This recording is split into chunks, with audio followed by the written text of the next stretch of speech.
Hello, hello, hello. Thank you for viewing Mary's web pages. This one is, it's only short, it's only 2 or 3 minutes. It's by the BBC and it's about some African mask that was left to Mary by this guy in a place called Zimbabwe, in Harare. And it was, just because we admired the masks, didn't he send a lot of them about in crates to our address in England? I couldn't believe it when they arrived, and I didn't know what to do with them at first. But anyway, the press did a big story. So you're not going to bed with them? Yeah. Mary said, I don't want. She wouldn't let me keep them in the house. I had to keep them in the shed.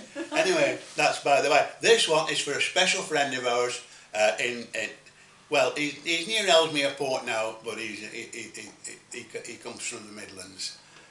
He's called Clive, a lovely man.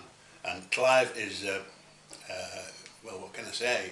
We met him in a supermarket in Ellesmere Port, and we've been friends ever since. And there's a very funny story and a long story connected with this Clive.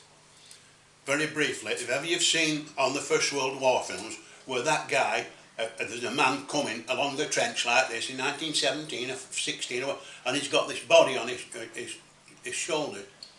That's the man in the film. This is his granduncle. So we got all the story.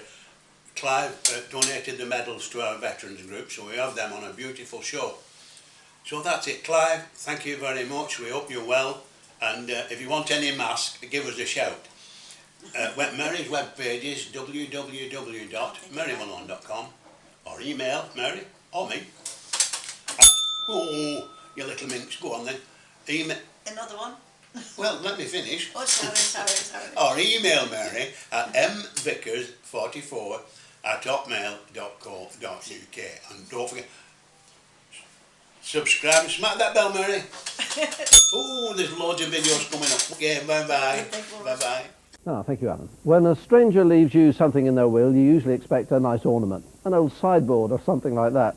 But a couple from West Horton have been left something a little different. An elderly gentleman they met just once, many years ago while touring Africa, has sent them his entire collection of African art, including some allegedly magical masks. Peter Marshall reports.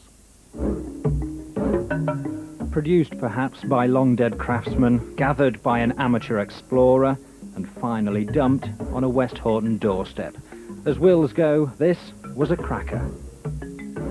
Well, this is where we keep the masks, and there's all shapes and all sizes. This is one of them, Peter, and as you can see, there are lots more in the shed.